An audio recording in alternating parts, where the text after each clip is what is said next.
ಇಂದಿನಿಂದ ಎಸ್ಎಸ್ಎಲ್ಸಿ ಪರೀಕ್ಷೆ ಪ್ರಾರಂಭ. ರಾಜ್ಯಾದ್ಯಂತ ಎಸ್ಎಸ್ಎಲ್ಸಿ ಪರೀಕ್ಷೆ ಪ್ರಾರಂಭವಾಗಿದ್ದು, ರಾಮದುರ್ಗ ಪಟ್ಟಣದಲ್ಲೂ ಕೂಡ ಶಿಕ್ಷಣ ಇಲಾಖೆ ಈ ನಿಟ್ಟಿನಲ್ಲಿ ಸಕಲ ಸಿದ್ಧತೆಯನ್ನ ಮಾಡಿಕೊಂಡಿದೆ. ಬೆಳಗಾವಿ ಜಿಲ್ಲೆ ರಾಮದುರ್ಗ ಪಟ್ಟಣದಲ್ಲೂ ಸಹ ಮಕ್ಕಳು ಇಂದು ಎಸ್ಎಸ್ಎಲ್ಸಿ ಪರೀಕ್ಷಾ ಕೇಂದ್ರಕ್ಕೆ ಹೊರಡುವ ದೃಶ್ಯಗಳು ಕಂಡುಬಂದವು. ರಾಮದುರ್ಗ ತಾಲೂಕಿನಲ್ಲಿ ಒಟ್ಟು 14 ಪರೀಕ್ಷಾ ಕೇಂದ್ರಗಳನ್ನು ತೆರೆಯಲಾಗಿದ್ದು, 4,000ಕ್ಕೂ ಅಧಿಕ ವಿದ್ಯಾರ್ಥಿಗಳು ಪರೀಕ್ಷೆ ಬರೆಯಲು ಉತ್ಸುಕರಾಗಿ ಹಾಜರಾದರು. ಪಟ್ಟಣದ ಸ್ಟೇಟ್ ಜೂನಿಯರ್ ಕಾಲೇಜಿನಲ್ಲೂ ಸಹ ಇಂದು ಬೆಳಗಿನಿಂದಲೇ ವಿದ್ಯಾರ್ಥಿಗಳು ಆಗಮಿಸಿದರು. ಇನ್ನು ಪರೀಕ್ಷೆ ಬರೆಯಲು ಆಗಮಿಸಿದ ವಿದ್ಯಾರ್ಥಿಗಳಿಗೆ ಹೂ ನೀಡಿ ಪರೀಕ್ಷಾ ಕೊಠಡಿಗೆ ಬರಮಾಡಿಕೊಂಡಿದ್ದು ವಿಶೇಷವಾಗಿತ್ತು.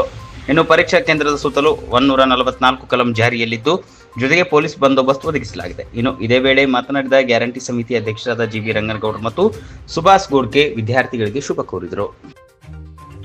ತಾಲೂಕಿನ ಎಲ್ಲ ಸಮಸ್ತ ವಿದ್ಯಾರ್ಥಿನಿಗೆ ನಾನು ಏನಪ್ಪ ಅಂತಂದ್ರೆ ಅವ್ರಿಗೆ ಒಂದೇ ಹೇಳೋದೇನಪ್ಪ ಅಂತಂದ್ರೆ ಧೈರ್ಯದಿಂದ ಪರೀಕ್ಷೆ ಬರೀರಿ. ಏನು ನೀವೆಷ್ಟು ಕಲ್ತಿರಲ್ಲ ಅಷ್ಟು ಇದನ್ನು ಮಾಡಿರಿ, ಚೆನ್ನಾಗಿ ಅಭ್ಯಾಸ ಮಾಡಿರಿ, ಯಾವುದೇ ಅಹಿತಕರ ಇದನ್ನು ಮಾಡಲ್ದಂಗೆ ಎಲ್ಲ ರೀತಿಯಿಂದ ಇದನ್ನು ಮಾಡಿರಿ. ಎಲ್ಲರಿಗೂ ಶುಭವಾಗಲಿ. ಎಲ್ಲರೂ ಪಾಸಾಗಿ ಅಗದಿ ಒಳ್ಳೆ ರೀತಿಯಿಂದ ತಾಲೂಕಿಗೆ ಹೆಸರು ತೊಗೊಂಡು ಬರ್ರಿ. ಟೋಟಲಿ ಒಟ್ಟು ತಾಲೂಕಿನಾಗ 4,327 ವಿದ್ಯಾರ್ಥಿಗಳು ಪರೀಕ್ಷೆಗೆ ಕುಳಿತಿದ್ದಾರೆ. 14 ಕೇಂದ್ರಗಳು ಮಾಡಿದ್ದಾರೆ ಅಂತ ತಿಳ್ಕೊಂಡು ನಮ್ಮ ಫ್ರೆಂಡ್ಸ್ ಎಲ್ಲರೂ ಹೇಳಿದರು. ನಾನು 14 ಕೇಂದ್ರಗಳಲ್ಲಿರ್ತಕ್ಕಂಥ ಎಲ್ಲ ವಿದ್ಯಾರ್ಥಿನಿಯರಿಗೂ ನಾನು ಶುಭ ಹಾರೈಸ್ತೀನಿ. ಎಲ್ಲರೂ ಉತ್ತೀರ್ಣರಾಗಿ ಬರ್ರಿ ಅಂತ ತಿಳ್ಕೊಂಡು ನಾನು ಎಲ್ಲ ಮಕ್ಕಳು ಉತ್ತೀರ್ಣರಾಗ್ರಿ. ಇನ್ನೊಂದೇನು ಶಾಸಕರ ಉದ್ದೇಶ ಏನಿತ್ತಪ್ಪ ಅಂದರೆ 2017-18 ಕೊಟ್ಟಿದ್ದರು.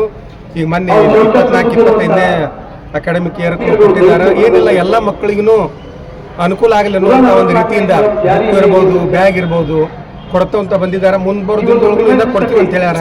ಅದರಿಂದ ಎಲ್ಲ ವಿದ್ಯಾರ್ಥಿಗಳು ಒಳ್ಳೆಯ ರೀತಿಯಿಂದ ತಾಲೂಕಿನ ಹೆಸರು ತಗೊಂಡ್ಬರ್ಬೇಕು ಅಂತ ತಿಳ್ಕೊಂಡು ನಾನು ಅವರಲ್ಲಿ ವಾರ್ಷಿಕ ಪರೀಕ್ಷೆ ಇದೆ ಎಲ್ಲರದು.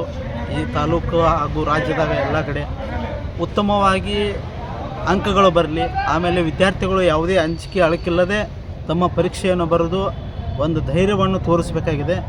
ರಾಜ್ಯದಲ್ಲಿ ಪ್ರಥಮವಾಗಿ ರಾಮದುರ್ಗ ಕೂಡ ಬರಲಿ ಅಂತೇಳಿ ಈ ಸಲ ನಾನು ಹಾರೈಕೆ ಮಾಡ್ತೀನಿ. ಯಾಕಂದರೆ ನಮ್ಮ ರಾಜ್ಯದಲ್ಲಿ ರಾಮದುರ್ಗ ಇನ್ನೂವರೆಗೂ ಬರ್ತಾ ಇಲ್ಲ. ಈ ಸಲ ಆದರೂ ಬರಲಿ ಅಂತೇಳಿ ನನ್ನ ಎಲ್ಲ ವಿದ್ಯಾರ್ಥಿಗಳು ನನ್ನ ಹಾರೈಕೆ ಇದೆ.